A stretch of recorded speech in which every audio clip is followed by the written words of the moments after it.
Question and answer round है यहाँ पे। आप सबके पास सवाल है, जवाब हमारे पास, जवाब आपके पास भी है, लेकिन आप सबको जवाब हमसे जानना। आपके पास जो जवाब है आप ये चाहेंगे कि हम वैसा जवाब दें। हमारे वर्ड्स अलग हो सकते हैं, हमारे सेंटेंसेस अलग हो सकते हैं, लेकिन मीनिंग वही होगी। तो प्लीज़ कोऑपरेट। और आपका पहला क्वेश्चन, जिन्होंने मैक्स वेबर के बारे में और ब्यूरोक्रेसी के पहले इंट्रोडक्शन जिन्होंने दिया था वो प्लीज आ जाए। आप हमें फिर से ये बताइए कि मैक्स वेबर और ब्यूरोक्रेसी के बीच में क्या रिलेशन है, एक बार फिर से। He was the first administrative thinker to study the interrelation between the state and society. State जो मतलब हमारे कल्चर और ट्रेडिशन से चल रहा है, ठीक है, और सोसाइटी जो हमारे बीच में रिलेशंस होते हैं, जैसे कोई कम्युनिकेशन स्किल्स हो गई। मतलब आपका कहने का मतलब ये है कि मैक्स वेबर ने डिफाइन किया था अच्छे वे में ब्यूरोक्रेसी को, डिफाइन किया था, ये गलत है। मैक्स वेबर ने डिफाइन नहीं किया था, पहली बात ये। मैक्स वेबर ने उसको सिस्टमैटिक वे से हम लोग को एक्सप्लेन किया था। ब्यूरोक्रेसी बहुत पहले डिफाइन हो चुकी थी, उनके कैरेक्टरिस्टिक्स मैक्स वेबर ने बताए और अच्छे से एक्सप्लेन किया। तो यही क्वेश्चन है। तो मैक्स वेबर ने पहली बात ये है कि उन्होंने ब्यूरोक्रेसी को डिफाइन नहीं किया था। डिफाइन सब नहीं आता है मैक्स वेबर ने कि max weber define the bureaucracy. हमने डिफाइन तो बोला नहीं। हमने आपसे पूछा कि उन्होंने रियली डिफाइन किया, तो हमने हाँ कहा। चीज को बोलते हैं शब्दों के जाल में फंसाना, जो कि ब्यूरोक्रेसी में बहुत ज्यादा होती है on a daily basis. Thank you. Thank you so much. Okay, so the next question, the person with next question. अगला सवाल। So, hi Riya, Bharti. This is question to you. You said in your explanation that efficiency and effectiveness only defined in bureaucracy, that's Max Weber theory. Does you really think? What about the next two principles? यहाँ पे word use हुआ था efficient और effectively. क्या आप मुझे इसका difference बता सकती हैं? आपके हिसाब से इसका डिफरेंस क्या है? ओके, ठीक है, बिल्कुल आप जानना चाहती हैं। इफिशियंसी, इफिशियंसी जहाँ efficiency its efficiency. Okay, efficiency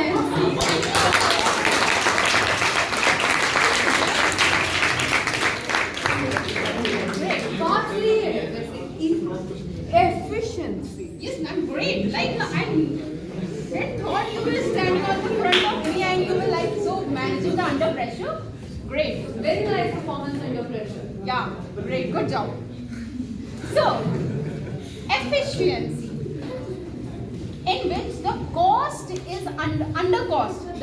Any work is done by under the cost, which was specifically defined earlier. That defines efficiency, and effectiveness, the work done by in time.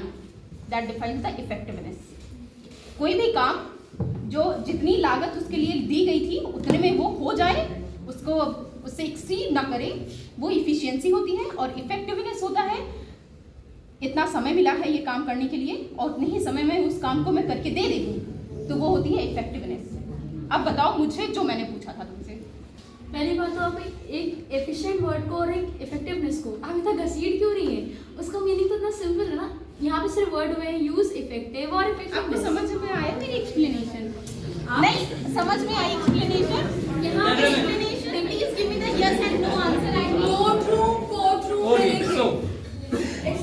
Excuse me. I have to interrupt. I don't want to interrupt. There is a conversation going on. तो इसका मनोरंजन वाला angle हटा के ध्यान से बस सुने। She has a question. She might have a counter question before answering.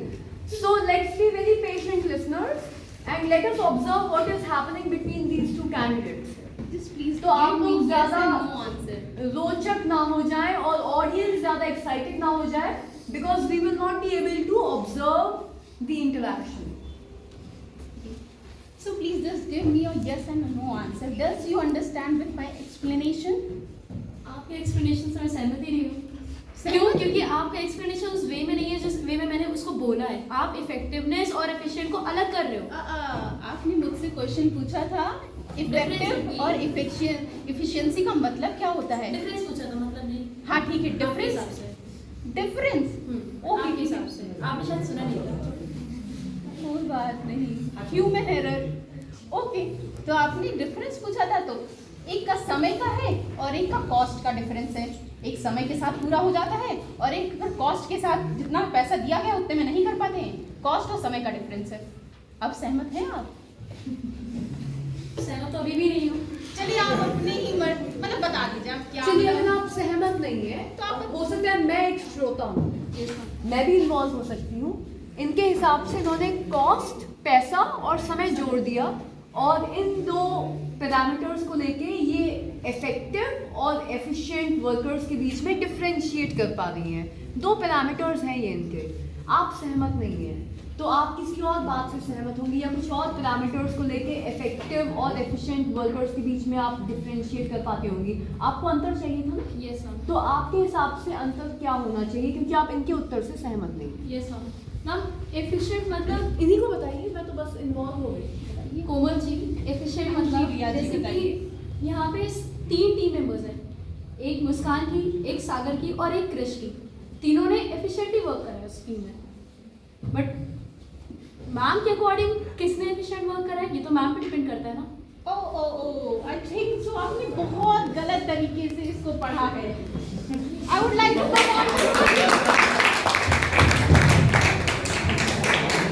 Session में आ जाओ, मैं आप इन्वॉल्व हो गई।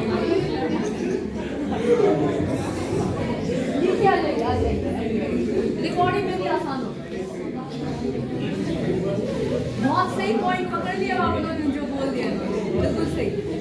रिया जी अब तैयार हो जाइए। Now you are, hello everyone,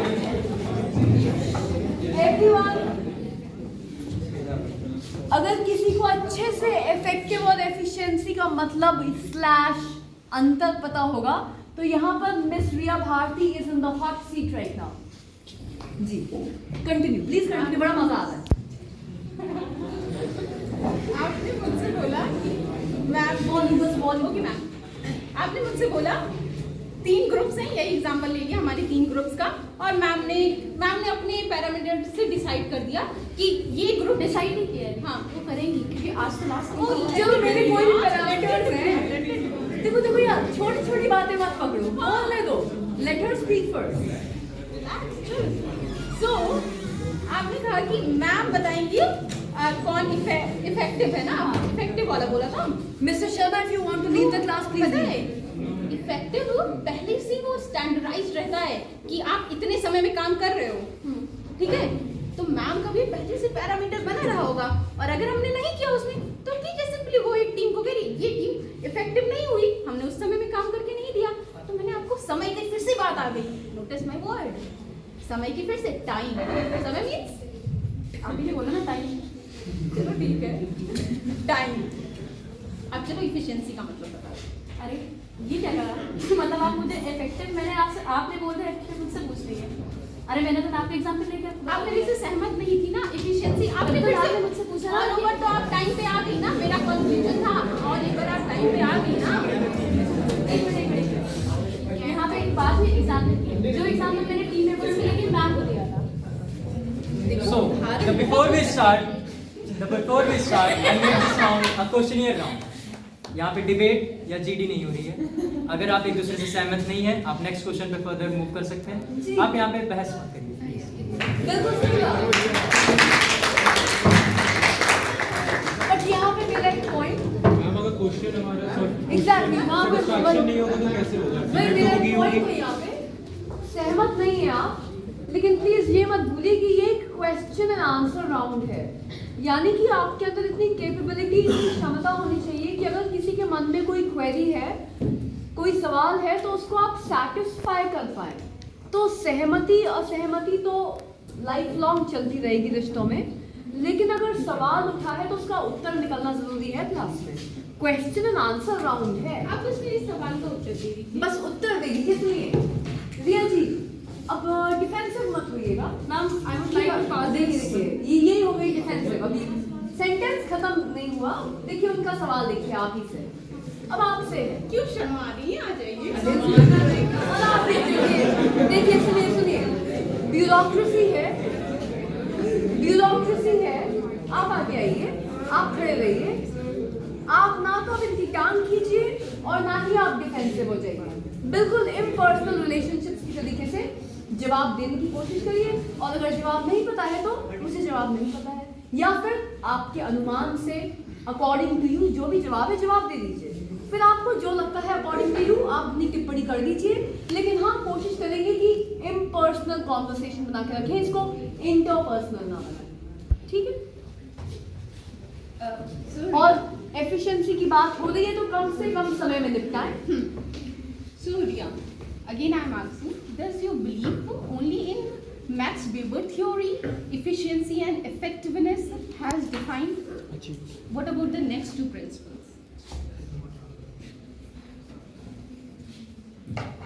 Komal ji, effective की अगर हम बात करें तो मेरे हिसाब से फेयर और टेलर का होना चाहिए, और अगर एफिशिएंसी की बात करें तो मैक्स वेबर का होना चाहिए। क्यों? क्योंकि मैक्स वेबर, इसमें वर्ड यूज करना, आपने ये कहा ना time, with in the time, way have bound with in the time ना, टाइम के बीच में ही बाउंड है ना। एफिशिएंसी उस टाइम के अंदर है कि मुझे चीज़ खत्म करनी है। Some like there are some rules, there are some regulations, we are bound with that. तो एफिशिएंसी के हिसाब से मैक्स वेबर्स का थ्योरी बिल्कुल करेक्ट है, और एफिशिएंसी की बात करें तो उनके हिसाब से फेयर और टेलर बात करेक्ट है। Okay, thank you for your answer.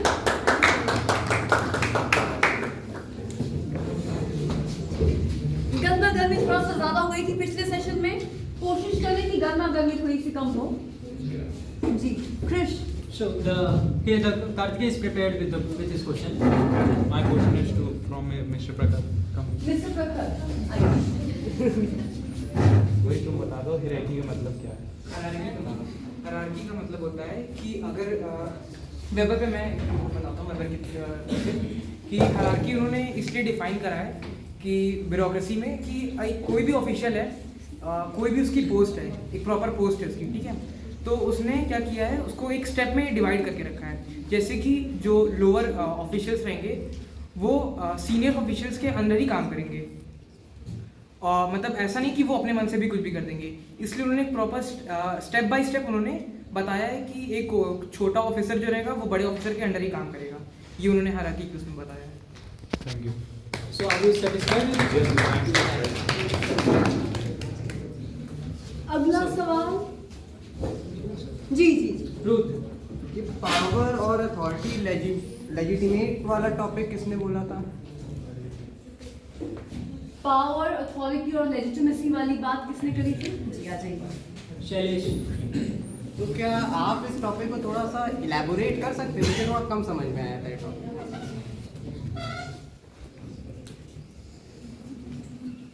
Power, अगर आपको किसी चीज़ को करना है तो आपके पास पावर होनी चाहिए। जैसे कि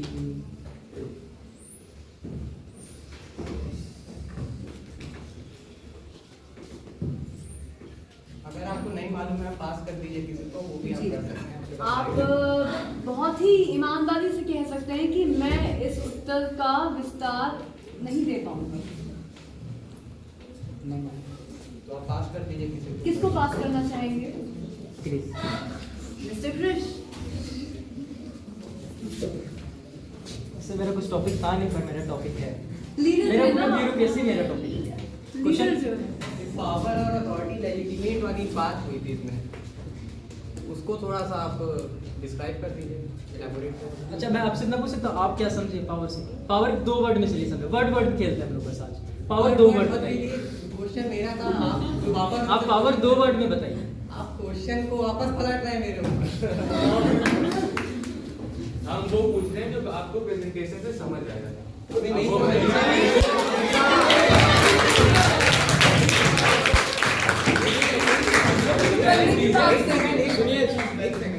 में अरे मुझे नहीं समझ में आया, इसीलिए तो मैंने पूछा कि आप इलेबोरेट करिए।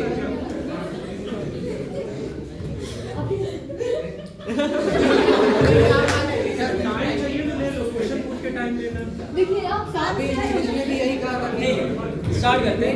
पावर और साइलेंस। पावर और अथॉरिटी। पावर, चल गए उधर चल थाने चल। अथॉरिटी, आपको कल आना है लॉ में, कल आपकी डेट है, आपकी तारीख है, जिसको हिंदी में हम लोग तारीख बोलते हैं। अब आपको कुछ समझ में आया होगा? हमें तो बहुत समझ में आया, देख के ठीक। समझ में आ गया। नेक्स्ट क्वेश्चन पहले सुनिए तो उन्होंने किसके बारे में पूछा था? पावर और अथॉरिटी लेजिटिमेट कैसे हो? लेजिटिमेट मैंने एक वर्ड फिर से यूज किया था, ग्रुप डिस्कशन नहीं हो रहा है यहाँ पे, जिसका जो क्वेश्चन था वही पूछ रहा है। तो आप लोग ये जैसे कि आप बिहाफ में आए अपने लीडर के, तो मैं भी तो आया। बात सही है। आपने पावर अथॉरिटी एक्सप्लेन कर दिया, लेजिटिमेट कहाँ हो रहा है वहाँ पे? चलिए लेजिटिमेसी पे भी थोड़ा सा प्रकाश डाल दीजिए, थोड़ा सा उस वर्ड को लेके डाउट हो सकता है। स्टेटमेंट दिया था अथॉरिटी इज लेजिटिमेट, पावर का वहाँ कहीं मेंशन नहीं था उस स्टेटमेंट में। आइए आप आके कंट्रीब्यूट कर सकते हैं कि ये इनके सपोर्ट में है, आप पावर ये एक स्टेटमेंट है जो कि आपकी प्रेजेंटेशन में यूज हुआ है। पावर और अथॉरिटी लेजिटिमेट हो रही है, एक पूरा स्टेटमेंट है ये, तो ये कैसे हुआ ये मुझे नहीं समझ में आया। जब पावर और अथॉरिटीज का जब बैलेंस बनेगा तभी प्रॉपर ये सिस्टम वर्क कर पाएगा। किसी के पास अगर पावर्स ज़्यादा है अथॉरिटीज कम है तो लोगों को अकाउंटेबल कम रहेगा और वो अपनी पावर्स का मिसयूज भी कर सकता है। रुद्र जी, मैं इन लोगों की सहायता करना चाहूंगी। Yes ma'am. आपका अंग्रेजी शब्दकोश कितना मजबूत है? मजबूत नहीं है, मेरी वोकैबुलरी बहुत वीक है। समस्या यहीं से शुरू होती है। अगर आपने डिक्शनरी में इन्वेस्ट कर दिया होता, थोड़ा सा व्यंग के साथ बोलूंगी, बुरा मत मानिएगा क्योंकि मेरा स्वभाव थोड़ा कृष्ण जी जैसा है, तो अगर डिक्शनरी ले ली होती, और यही राय मैं सागर जी को भी देना चाहूंगी कि डिक्शनरी में अगर इन्वेस्ट किया होता तो लीगलाइज्ड, लॉ, लेजिटिमेट, ये शब्द कहाँ से आ रहे हैं, इनका रूट आप पकड़ चुके होते।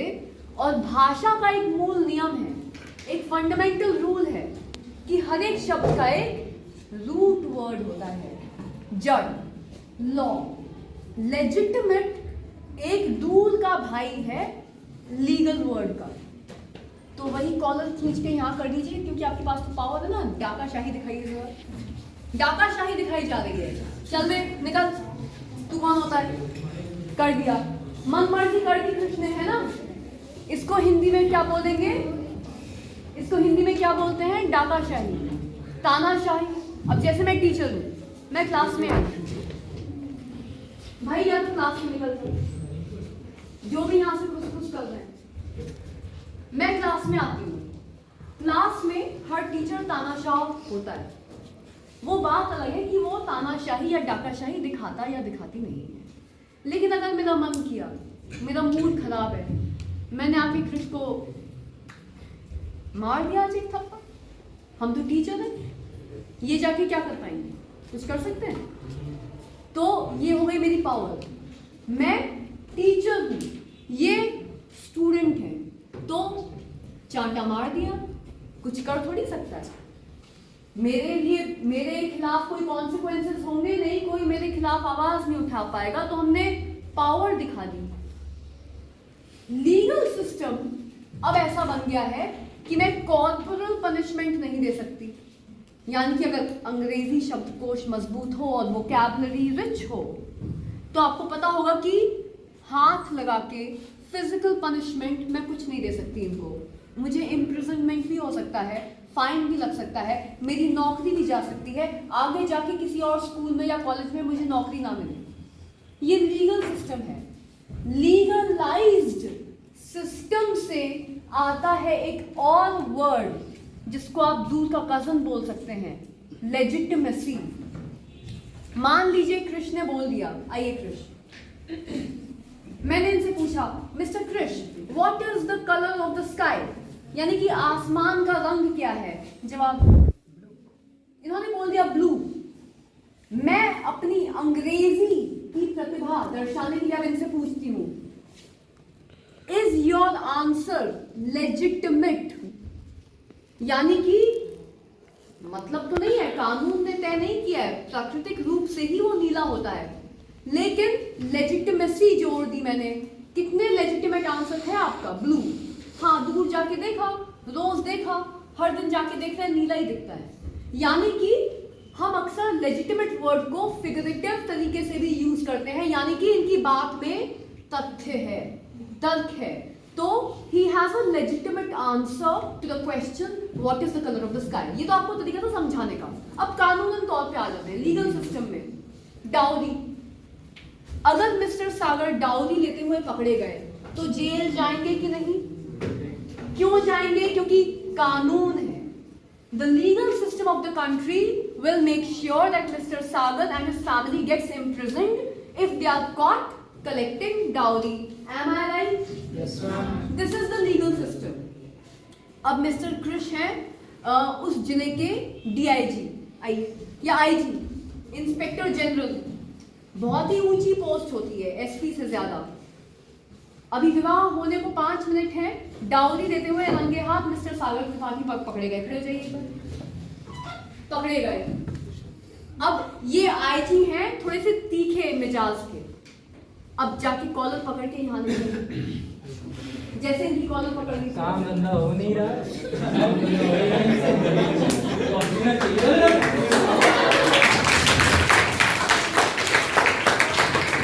अभी क्या हुआ, अभी तो जी क्या हुआ, पहले केस में तो कृष कर रहे थे अपनी डाकाशाही, जो मन में आया, दोस्त इनसे छोटा है या तो उम्र में या उसका मिजाज ऐसा है कुछ बोलेगा नहीं तो कॉलर पकड़ ली, उसकी पावर दिखा रहे थे, फालतू में अपनी पावर दिखा रहे थे। वो उल्टा चांटा मार देता तो कुछ नहीं कर पाते।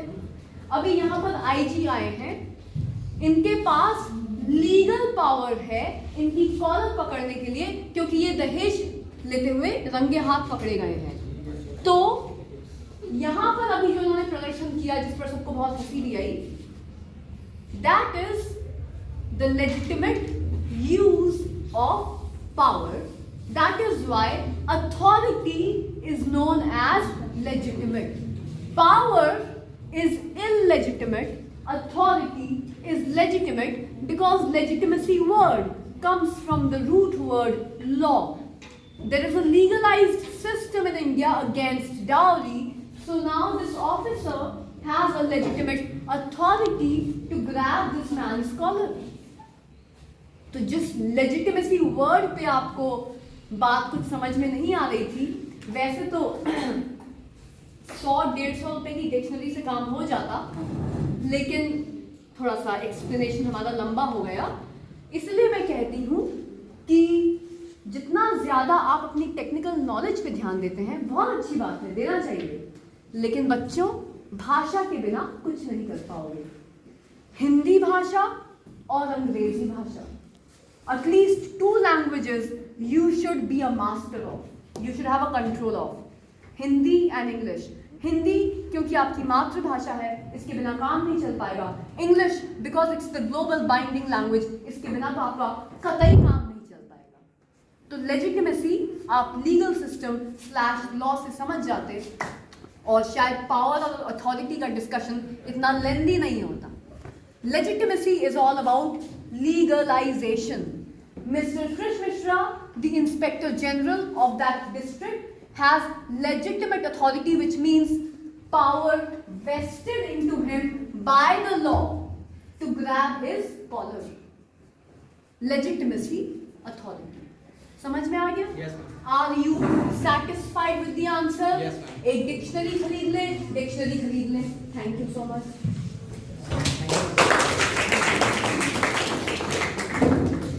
डिक्शनरी में लोग इन्वेस्ट क्यों नहीं करते कृष जी? आप क्या बोलना चाहेंगे? क्योंकि इससे ज़्यादा entertaining Netflix. I agree with your answer. Amazon Prime का सब्सक्रिप्शन कितने लोगों ने ले रखा? Amazon प्राइम एनुअल सब्सक्रिप्शन कितने का आता है इसको? 799 something around. Annual. It is a little more expensive than that. Come on, annual for Netflix is more expensive. Yes, it is in 4 figures, right? Around 1500 is the annual subscription of Amazon Prime. Dictionary Oxford की कितने में आ जाती है? Under 100 रुपया खरीद लो। कितने लोगों के पास है डिक्शनरी है?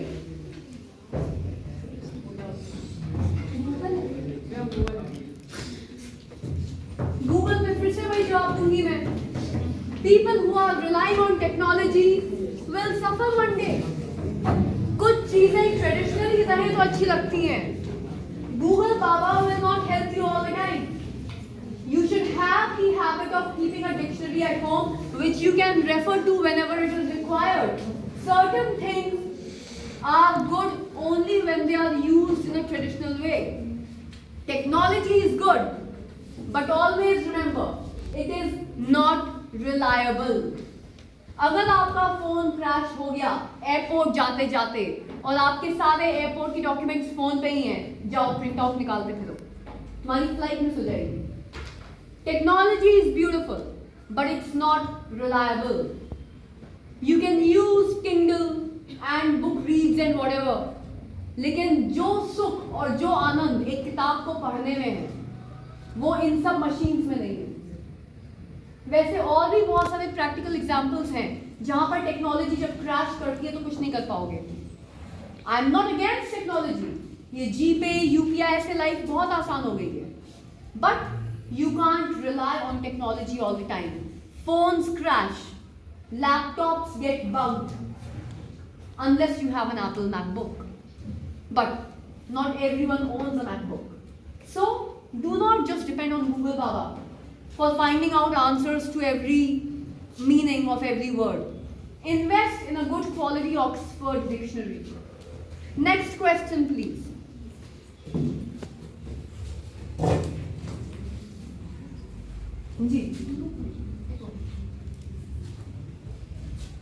Next question. Anyone?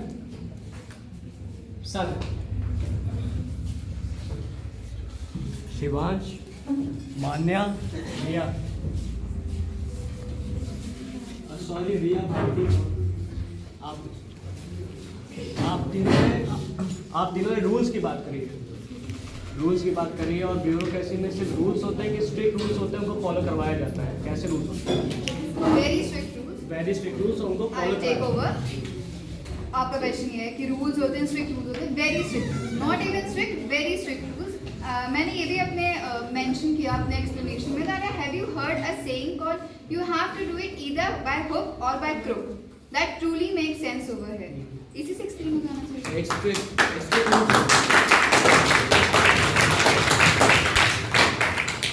Strict rules होते हैं, उनको फॉलो करवाया जाता है. ये आप लोग, और एक पॉजिटिव इफेक्ट है. ठीक है, तो एक मैं आपको एग्जांपल दे रहा हूँ, आप बताइएगा पॉजिटिव इफेक्ट है कि नेगेटिव है. स्ट्रिक्ट रूल्स होते हैं, उनको फॉलो करवाया जाता है. यहाँ पे जितने लोग हैं as compare to group 1 group 2, आपके प्रेजेंटेशन में ज़्यादा लोग आए. आपके प्रेजेंटेशन में ज़्यादा लोग आए. जी लगता है ऐसे. हाँ, ज़्यादा लोग आए, तो ये आप लोग खुद मत होइए, क्योंकि ब्यूरोक्रेसी बनी फेवरेटिज्म को हटाने के लिए थी. तो इसमें कुछ ना कुछ तो होगा कि ज़्यादा लोग क्यों आए. ज़्यादा लोग इसलिए आए क्योंकि अनुकृति मैम ने क्या कहा था कि अगर कोई नहीं आएगा तो वो उसके ऊपर दैट इज वेरी स्ट्रिक्ट. तो आप ये मान सकते हैं कि स्ट्रिक्ट रूल्स जो होते हैं उनको फॉलो करवाया जाता है, तो इसमें हम लोग का गोल डिस्प्लेसमेंट नहीं होता है. बिल्कुल, यही तो गोल है कि हम आए और कुछ सीखें. गोल का डिस्प्लेसमेंट, ये गोल डिस्प्लेसमेंट है. कॉलेज आते किस लिए? चलिए हम बताते हैं फिर आप गोल डिस्प्लेसमेंट क्या है. यहाँ पे जितने लोग हैं, यहाँ पे कुछ लोग वहाँ पे टेबल बैठ के फ़ोन चला रहे थे. यहाँ पे उन्होंने अपने रूल को ही अपना ऑब्जेक्टिव, अपना गोल मान लिया. यहाँ का गोल क्या था कि ये ब्यूरोक्रेसी नई चीज़ है, हम लोग रिलायबिलिटी कल से पढ़ी नहीं है, ये नया टॉपिक है, बड़ा टॉपिक है, इसके बारे में लोग सीखे. लेकिन उसके बावजूद कुछ लोग पीछे फ़ोन चला रहे थे, कुछ लोग गॉसिप कर रहे थे. उन्होंने अपने रूल को ही अपना गोल मान लिया. उनका गोल डिस्प्लेस हो गया, उन्होंने रूल को ही गोल मान लिया. उन्होंने कहा मेरा तो भैया हम यहाँ पे आ गए, मान लो क्योंकि मैम मुझे पूरे नंबर देंगी, क्योंकि मैम ने ये रूल बनाया था, जो नहीं आए उसके पास रिटर्न होंगे.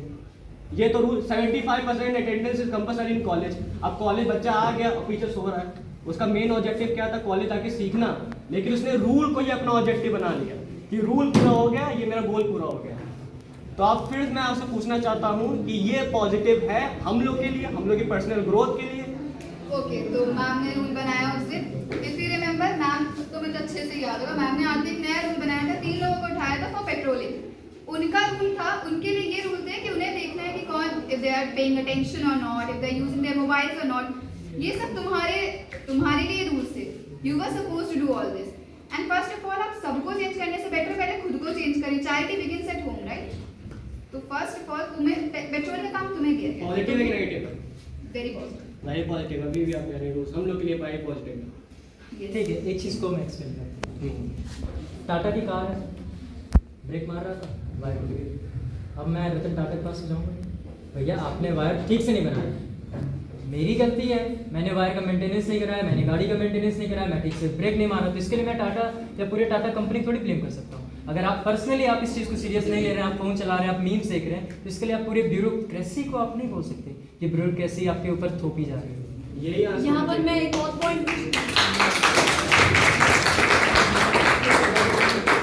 यहाँ पर मैं पिछले पॉइंट में एक चीज जोड़ूंगी।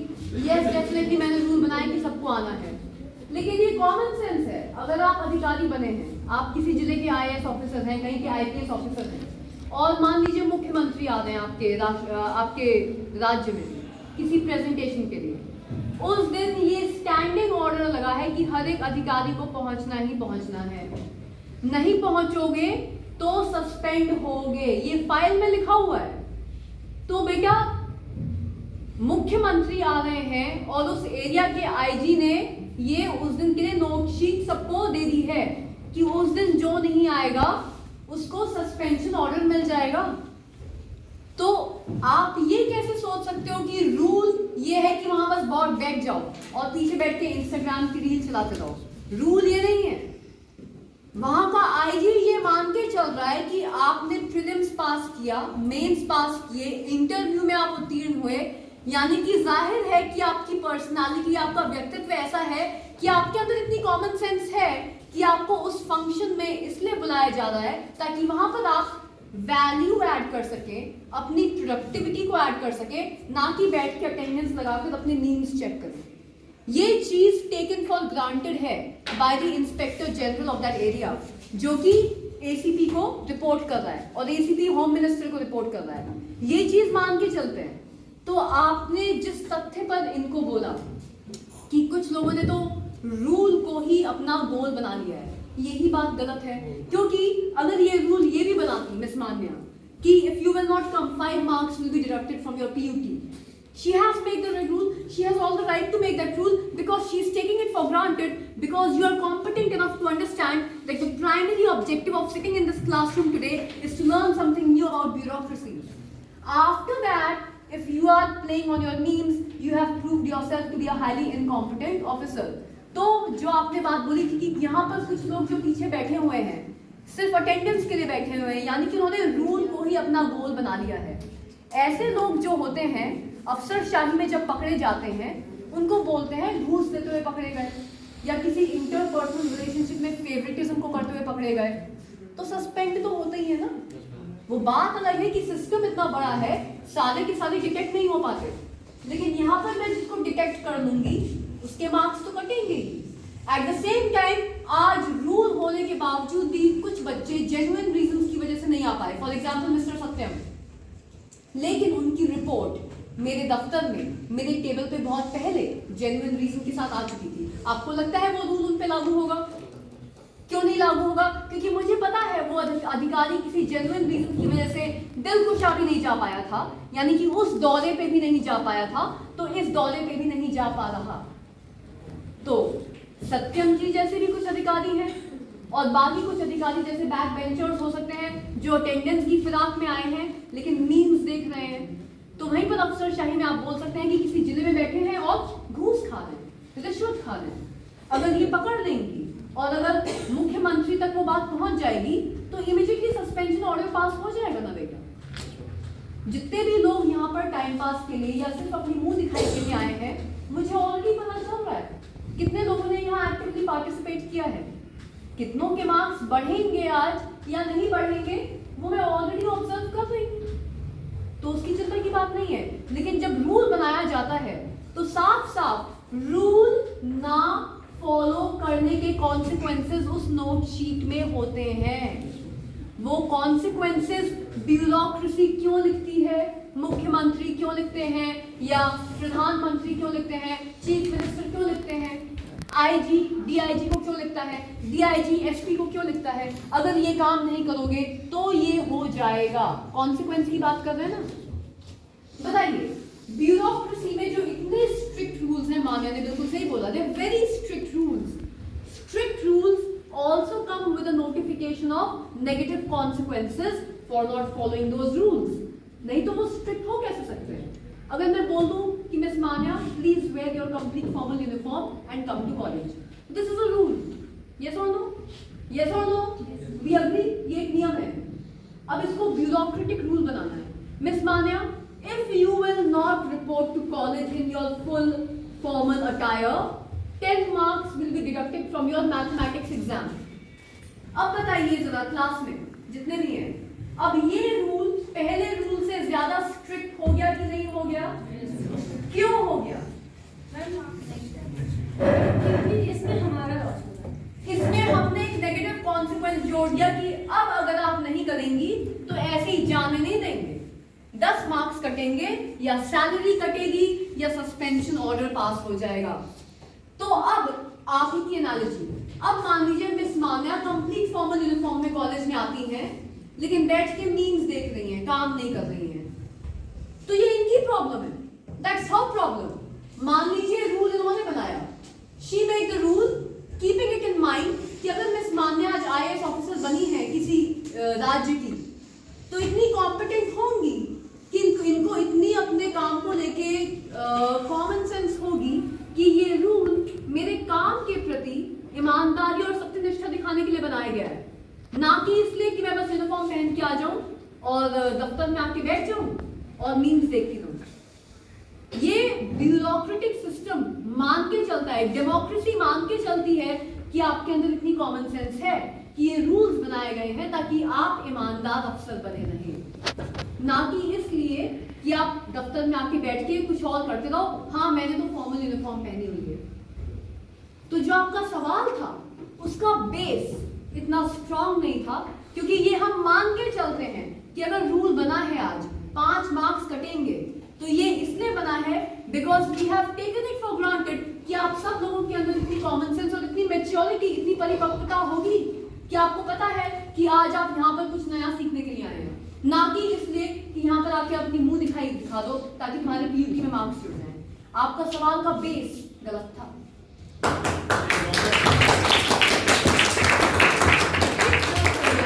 जो यहाँ पर मीम्स देख रहे हैं उनको ये नहीं पता है कि यहाँ का असली ऑब्जेक्टिव क्या था, जिसके बेसिस पे रूल बनाया गया, और उस रूल को ज्यादा तगड़ा बनाने के लिए उसमें नेगेटिव कॉन्सिक्वेंसेस ऐड किए गए। तो जिसको ये नहीं पता है वो अफसर बनने के लायक नहीं है, वो सस्पेंड ही हो जाएगा ना। रॉबर्ट मार्टिन ने मैम इसको क्रिटिसाइज किया था, इसका आंसर मुझे भी जानना था, इसलिए मैंने पूछा था। क्रिटिसाइज तो बेटा देखो होना चाहिए।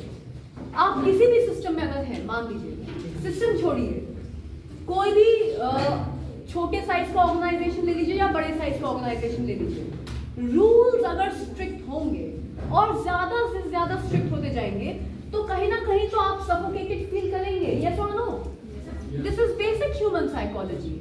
अगर आपको लगता है कि जिस भी संस्था से आप जुड़े हैं वहां पर कायदे कानून पे ही हर एक चीज अगर चल रही है, तो हो सकता है एक ऐसा समय आ जाए जहां आपको लगे कि आपकी क्रिएटिव इनोवेटिव पावर को उतना ज्यादा रूम और स्पेस और स्कोप नहीं मिल पाता, बस आप रूल्स में बंधते जा रहे हैं। जो आपसे बोला जाता है, कमांड दे दिया जाता है, आप उसको कर दीजिए। इसके अलावा ना तो आपके पास एक सेंस ऑफ ऑटोनॉमी है, ना ही आपके पास एक सेंस ऑफ क्रिएटिविटी और फ्रीडम है कि अपनी तरफ से कुछ सोच के कर पाए। तो इस तरीके का एक डिससैटिस्फैक्शन क्रिएट होना ब्यूरोक्रेट्स में बहुत आम बात देखी गई है। अगर आप इस सब्जेक्ट पे और रिसर्च करोगे और कुछ सीनियर ब्यूरोक्रेट से कभी बात करेंगे, ये बस आपके साथ में as a matter of interest share कर रही हूँ, कुछ सीनियर ब्यूरोक्रेट से अगर आप कभी बात करें, कभी मौका मिले, वो कभी कभी इमोशनल हो जाते हैं और वो कहते हैं कि back in the day, at the time जब हम IAS ऑफिसर बने थे, मसूरी गए थे, तो उस समय ये लाइफ का सबसे अच्छा डिसीजन हमको लगता था कि अब ये सक्सेस मिल गई है। लेकिन आज लगता है कि यार सच में ये नौकरशाही ही है, मैं सिर्फ एक नौकर बन के रह गया हूं। नौकरशाही शब्द जो आया है डेमोक्रेसी में, इसमें नौकर लगा हुआ है। वो senior bureaucrats, IGs, collectors, ACPs, home secretaries कभी कभी बहुत इमोशनल होके यही चीज बोलते हैं, at the end of the day I feel like I am a servant, और मैं कल ही क्या हूं या कल ही क्या नहीं। दिस समटाइम्स हैपेंस, ये ग्रजेस आ जाना, ये डिससैटिस्फैक्शन अपने जॉब को लेके आ जाना, जिसको आप 9 to 5, सुबह उठो जाओ वापस आओ, सुबह उठो जाओ वापस आओ, the same life every day, rules में बंध जाना। तो ये तो एक डिससैटिस्फैक्शन एक ह्यूमन साइकोलॉजिकल लेवल पे सिर्फ हमारे पॉलिटिकल सिस्टम और डेमोक्रेटिक सिस्टम में ही नहीं, किसी भी कॉर्पोरेट सिस्टम में आ जाएगा अगर उस कॉर्पोरेट सिस्टम का साइज बहुत बड़ा है। It's a known fact. People just hide it. People don't talk about it because there is a lot of power again, which people start using, which is not correct. A lot of power in the form of corruption gets associated to bureaucracy sometimes, although it's only supposed to be authority. लेकिन लोग authority से एक कदम आगे बढ़ के वो लक्ष्मण रेखा को पार करके जब पावर वाले के माइंडसेट में आ जाते हैं तो रूल्स एंड रेगुलेशंस और भी ज़्यादा स्ट्रिक्ट हो जाते हैं कभी कभी, क्योंकि अब आप तानाशाह बन के रूल्स डिक्टेट करते हो, अफसर बन के नहीं। तो ये डिससैटिस्फैक्शन आना बहुत ही नॉर्मल सी बात है। And yes, it is one of the most common disadvantages of having such a strict policy on rules and regulations for everything that you do. कुछ भी करने से पहले आपको दस्तखत चाहिए, कुछ भी करने से पहले टेंडर पास कराना है, कुछ भी चाहिए, कुछ भी प्रपोजल लाने के लिए नोटशीट चाहिए, 10 लोगों से अप्रूवल लेने से पहले आप अपना कोई काम नहीं कर सकते। Rules rules rules everywhere, it is a problem for sure. But again, हर सिक्के के दो पहलू होते हैं। जब इतना बड़ा सिस्टम है तो इस तरीके के रूल्स के बिना रन भी नहीं हो सकते। The problem is that. Thank you ma'am.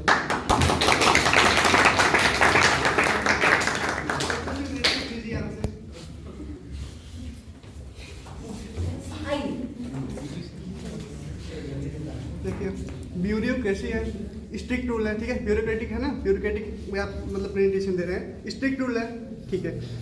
Strict rule होने के बावजूद जो करप्शंस है उसे आप कैसे दूर करेंगे? अब मैं हायरार्की की बात कर रहा हूँ, क्योंकि जो अपर लेवल है उस पर तो इम्प्लीमेंट हो जाता है, लेकिन लोअर लेवल पे इम्प्लीमेंट नहीं हो पाता है, आम जनता तक पॉलिसी पहुँच नहीं पाती है, उसको आप दूर कैसे करेंगे? सबसे पहले यूट्यूब ऑडियंस की, आपने अगर प्रीवियस प्रेजेंटेशन किसी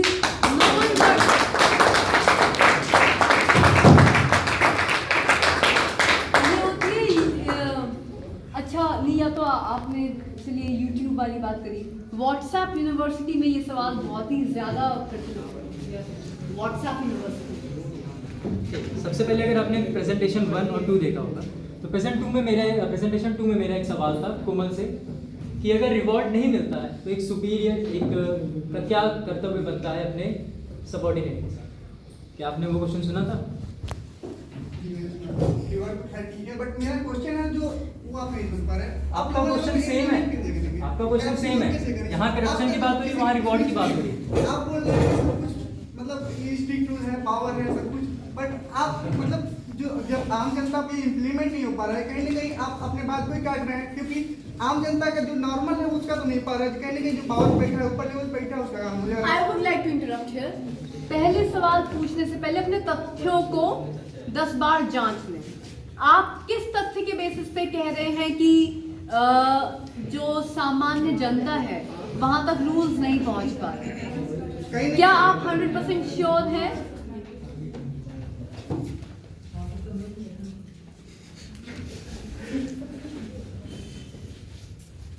क्या राष्ट्र के सारे राज्यों के लिए आपने स्टैटिस्टिकली प्रूव कर दिया है कि कोई भी रूल, कोई भी नियम जनता पर लागू नहीं हो रहा है? अगर ये तथ्यात्मक रूप से आप जांच चुके हैं तो ये सवाल बनता है।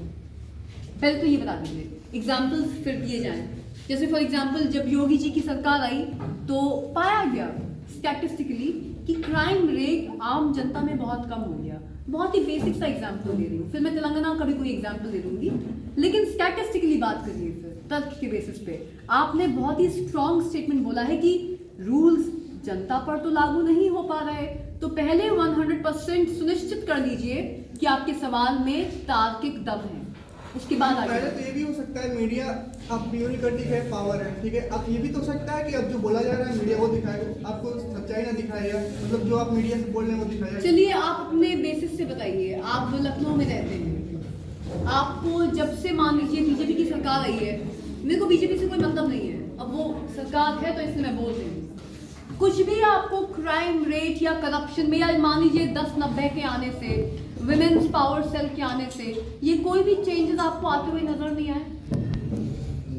सिर्फ आपकी बात करते हैं, मीडिया को हटा दीजिए, अभी मीडिया का एंगल गया, आप खुद बताइए। मैम कहीं ना कहीं तो आता है, लेकिन ओवरऑल हाँ, तो बस एक सेकंड पहले वहां रुकते हैं, कहीं ना कहीं तो आता है, तो देखिए तथ्यात्मक रूप से अपने आप को पहले सुनिश्चित करिए।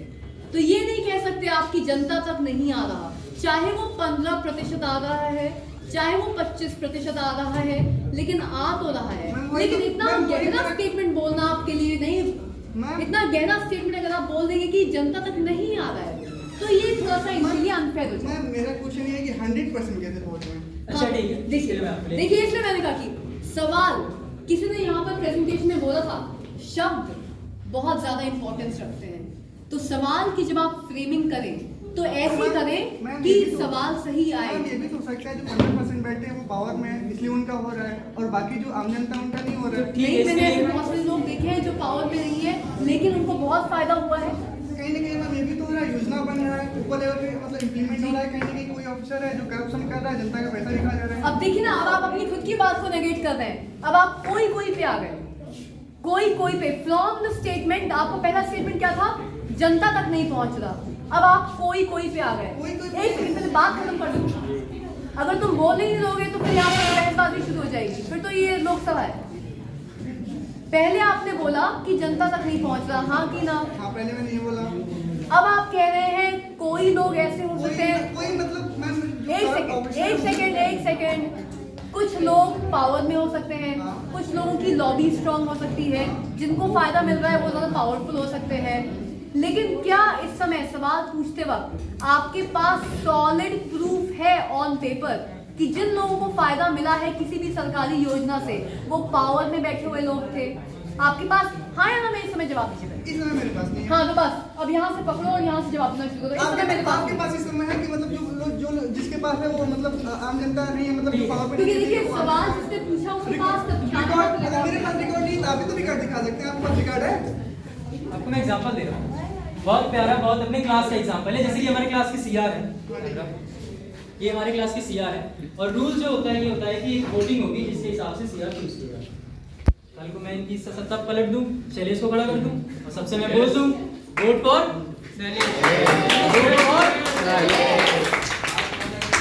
आप कुछ रिकॉर्ड्स ला पाएंगे कि मैंने क्यों किया, कब आपकी सत्ता पलटी, कैसे हुआ, इसमें करप्शन इंक्लूड था, ये लोग मुझसे पैसा खाए, ये इन्होंने मुझसे दोस्ती के लिए किया। आप क्या करेंगे, आप क्या करेंगे? मैं अपना मतलब जो मेरा है मैं अपना दिखाऊंगा। नहीं, तथ्यात्मक रिकॉर्ड्स की बात होगी ना यहाँ पे। मैं रिकॉर्ड्स की बात कर रहा हूँ, आप इसमें क्या कुछ मुझे शो पाए, आप शो कर पाएंगे यहाँ पे करप्शन हुआ है, यहाँ पे बहुत हम लोग न्यूज़ सुनते रहते हैं कि एमएलएस को अपने फार्म हाउस पे ले जाके रातों रात पार्टी बदल गई।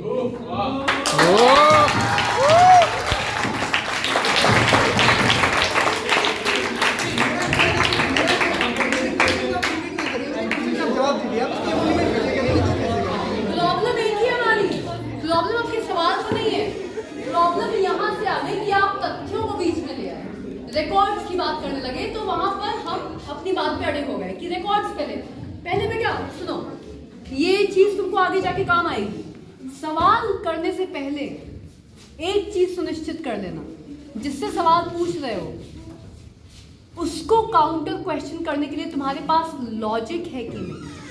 सवाल पूछने से पहले ये सुनिश्चित कर लेना चाहिए ब्यूरोक्रेसी जाए भाड़ में, कहीं पे भी पति पत्नी के बीच में भी सवाल जिससे कर रहे हो जवाब अगर उसका सॉलिड हुआ तो क्या मैं काउंटर करने के लिए लॉजिक के साथ बैक्ड हूँ? तो क्योंकि आपने रिकॉर्ड्स की बात कर ली, तो रिकॉर्ड्स कोई लॉयर भी, लीगल सिस्टम में ब्यूरोक्रेसी बहुत चलती है। अब फॉर एग्जाम्पल ये एक टॉप लॉयर है, अटॉर्नी है कहीं के, और मैं जज हूँ, मेरे साथ सेटिंग है, क्या रिकॉर्ड है आपके पास? सारे केस यही जीतते हैं लखनऊ में, top divorce attorney of Lucknow. एक सेकेंड सवाल, आई एम द जज, आई एम अ सीनियर जज, 60-65 साल की उम्र है मेरी, and he is known as the top shot divorce attorney. Cases यही जीतते हैं सारे, अब बस जान पहचान है हमारी, कभी कभी मिल लेते हैं बस, समय तो कहीं ना कहीं इसका डिसएडवांटेज तो है। डिसएडवांटेज है, लेकिन अच्छा ठीक है, सब कुछ आप मुझे आप अपना क्वेश्चन कैसे बोलिए। बात हमारी क्या थी, समस्या ये है कि आप रिकॉर्ड्स पे आ गए, तो रिकॉर्ड्स की बात आपकी पकड़ ली, यही है ब्यूरोक्रेटिक सिस्टम में प्रॉब्लम मैं खुद बोल रही हूँ। अगर आप अपनी बात को पेश कर रहे हैं ना, तो तथ्य लगाइए, तथ्य नहीं लगा सकते तो तथ्यों से फिर दूर रहिए। सिर्फ अपने बात को फिर ऑब्जेक्टिवली प्रेजेंट मत करिए, फिगरेटिवली प्रेजेंट करिए। ऑब्जेक्टिवली आ गए तो यहाँ पर ब्यूरोक्रेसी पकड़ लेती है। यही तो है वो करप्शन जिसके बारे में आप जानना चाहते हैं। अभी करप्शन में हम ही ने आपको अपनी बातों में फंसा दिए। This is an example of exactly. क्यों नहीं निकला? क्योंकि आप ही को समझाना था मेरे को कि अगर करप्शन दूर करना है, हेलो एक्सक्यूज मी, गॉसिप करना है तो क्लास से बाहर जाओ।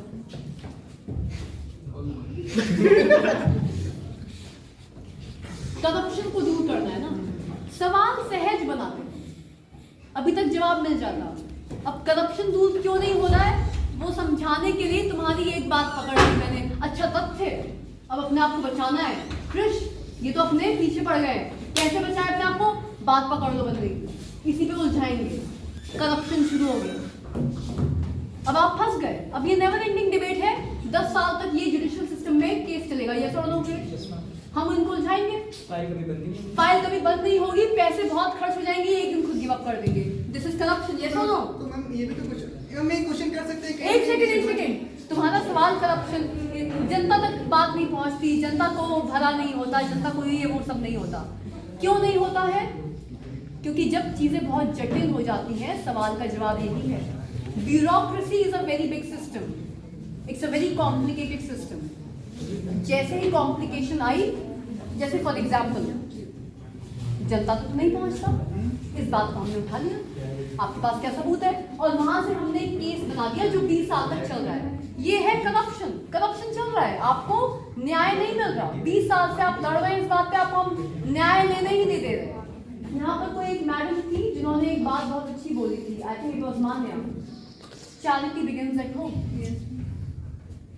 लॉज आप कितने भी लगा लीजिए, rules and regulations yes system ने बनाए हैं, क्योंकि ब्यूरोक्रेटिक सिस्टम इतना चौड़ा और इतना लंबा है, इतने लोग हैं, it's about trillions and trillions of people. At the end of the day, democracy can only implement a set of rules and regulations. But can we monitor each and every person individually? Hell no, we can't. That is why there is so much of corruption. That is why there is so much of rishwatkhori in any bureaucratic system. इतने ये जो आपके IFS, IAS officers हैं, बड़े बड़े बंगले, paint house, salary से तो नहीं आते, सैलरी स्ट्रक्चर तो हम सबको पता है, ये सुन लो। लेकिन ये जो इतने, आप गोमती नगर में चले जाइए आसपास, विपुल खंड को देखा होगा आपने, बड़े बड़े बंगले दिख रहे हैं आपको। कुछ बंगले तो यहाँ से शुरू होता है, पता नहीं इतना दूर तक टहलते जाते तो जाके खत्म होते हैं। सैलरी से तो नहीं आ रहे सागर जी, कहाँ से आ रहे हैं? घूस, all black money, right? Corruption. So, despite so many rules and regulations, we are not able to stop corruption. How will it stop? Ma'am जैसे कि Now, वही बात आ जाती है। AI, artificial intelligence, corporate companies में अच्छा है. Bureaucracy is being run by human beings. It is being controlled by human beings. How much? Okay, मान लीजिए ये टॉप ब्यूरोक्रेट्स हैं, सबसे ईमानदार और सबसे ज्यादा सत्यनिष्ठा वाले, ये बन गए black cats, black commandos of India. जाओ एक एक को पकड़ के लाओ, अब तो पकड़ेंगे एक एक भ्रष्ट अधिकारी को, मान लो इनसे बढ़िया कोई है ही नहीं। But are they robots? जवाब दो। They are robots, they are robots.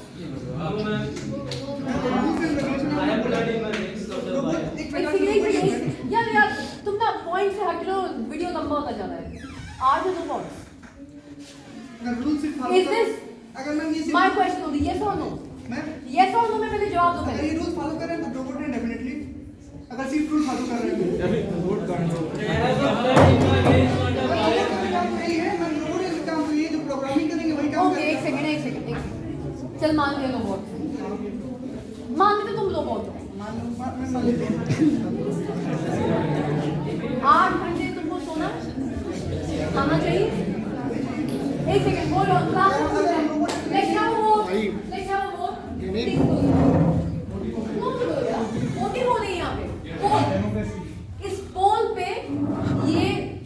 Session यहीं पे समाप्त होगा क्योंकि वीडियो रिकॉर्डिंग बहुत लंबी हो रही है। इस पोल पे कितने लोगों को लगता है कि ये रोबोट है? मैं पहले ऐसे सवाल पूछ लूं पहले। कितने लोगों को लगता है कि ज्ञानेंद्र को सर्वाइव करने के लिए रोटी की जरूरत है? हाथ खड़ा कर दो। चुप रहना पड़ेगा, अभी पोलिंग चल रही है। इनको रोटी की जरूरत है? कुछ तो होंगे जिनको लगता होगा कि खाने पीने की जरूरत नहीं है। इनको खाने पीने की जरूरत नहीं, कितने लोग मानते हैं? अच्छा ओके। कितने लोगों को लगता है कि अगर इनका पेट खाली होगा तो ये इरिटेबल और चिड़चिड़े हो जाएंगे? मेरा हो गया। अभी खत्म कर दो यार, तुम चीज ही ज्यादा उछलते ज्यादा। पहले सुन लो कि तुम शायद पॉसिबल है कि तुम्हें तुम्हारे सवाल के जवाब मिले। कितने लोगों को लगता है कि ज्ञानेंद्र को चलो 8 घंटा नहीं, कम से कम मोदी जी की तरह 3 घंटे सोने की जरूरत है? चलो 3 मान लो, 4 भी नहीं, 3 घंटे नहीं सोएंगे तो ये अपनी फुल ऑप्टिमल एफिशिएंसी पे काम नहीं कर सकते। कितने लोगों को ये लगता है? जवाब मिल गया, तालियां बजाओ।